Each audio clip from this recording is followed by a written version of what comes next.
যদি শেখ হাসিনা 64টা ডিস্ট্রিক্ট গোপালগঞ্জ বানাতে পারতো, 64টা গোপালগঞ্জ হতো, তাহলে শেখ হাসিনাকে পালাতে হতো না। আর যদি মন্ত্রী সব নিয়ে যায় তাহলে তিনি শাসনের দরকার নাই। এই বাজেট দিয়ে লাভ কি? প্রবাসী ভাইরা অনেকে জেলে আছেন, তাদের দোষ নাই। যেসব দালালরা নিয়েছে, দালালরা নিয়ে তাদেরকে বিভিন্ন জায়গায় ফেলে দিয়েছে। জনাব আশরাফুদ্দিন, নরসিংদী 5, আপনার সময় 8 মিনিট। আজকে বক্তব্যের শুরুতে আমি শ্রদ্ধার সাথে স্মরণ করছি শহীদ প্রেসিডেন্ট জিয়া রহমান এবং দেশনেত্রী বেগম খালেদা জিয়াকে। ধন্যবাদ জানাচ্ছি আজকে সংসদ নেতা এবং আমাদের মাননীয় প্রধানমন্ত্রী তারেক রহমান সাহেবকে।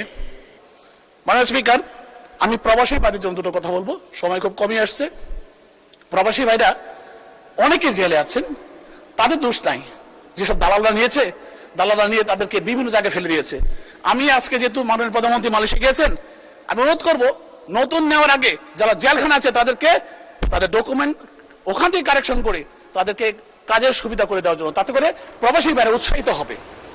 আমরা অতীতে দেখেছি যে বাজেট ঘোষণা হয়েছে, সব মন্ত্রীদের পকেটে গেছে, মন্ত্রীদের এলাকায় গেছে, এমপিরা কিছু পায়নি।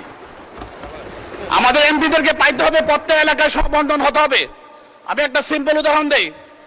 নরসিংদী 3-এর যে এমপি ছিলেন, বিএনপির আমলে সাবেক এলজেডি মিনিস্টার, ওনার এলাকার 99% রাস্তা কাঁচা, রাস্তা পাকা হয়েছে। আমার আসন, তার পাশের আসন 5%ও কিন্তু পাকা হয়নি তখন। তার মানে কি মন্ত্রী হতে হবে নিজ এলাকা উন্নয়ন করার জন্য? আর যদি মন্ত্রী সব নিয়ে যায় তাহলে তিনি শাসনের দরকার নাই। এই বাজেট দিয়ে লাভ কি?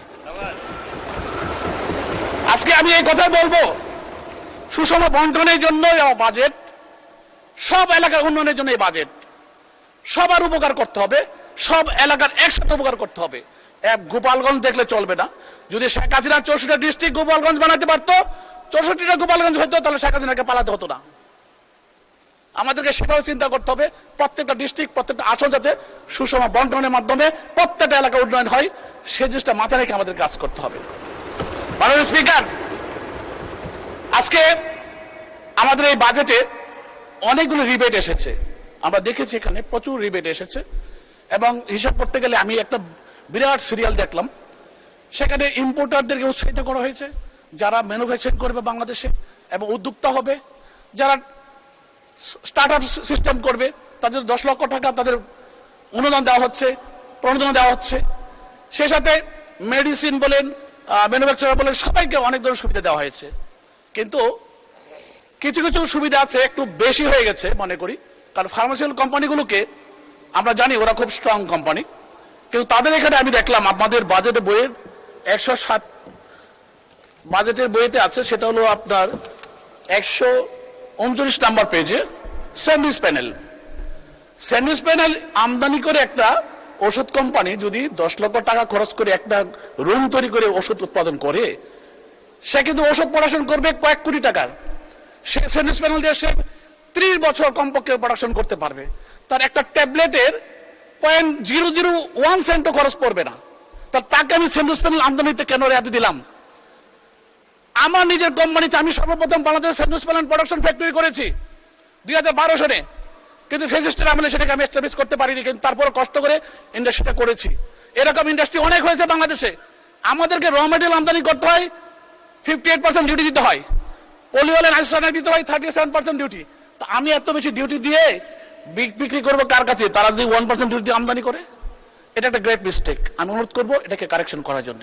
যদি তাদেরকে 1% ডিউটি দেন, তাহলে আমাদেরকে র মেটেরিয়াল আমদানি করতে 1% ডিউটি দিবেন, তাহলে আমরা উদ্যোক্তা হিসেবে কাজ করতে পারবো। কারণ এই বাজেটে আমি দেখেছি যে উদ্যোক্তাদেরকে, ম্যানুফ্যাকচারারকে আমরা ফ্যাসিলিটি দিয়েছেন সব জায়গায়, তাইলে স্যান্ডউইচ প্যানেল ম্যানুফ্যাকচারার ফ্যাক্টরিদেরকে কেন দেওয়া হবে না?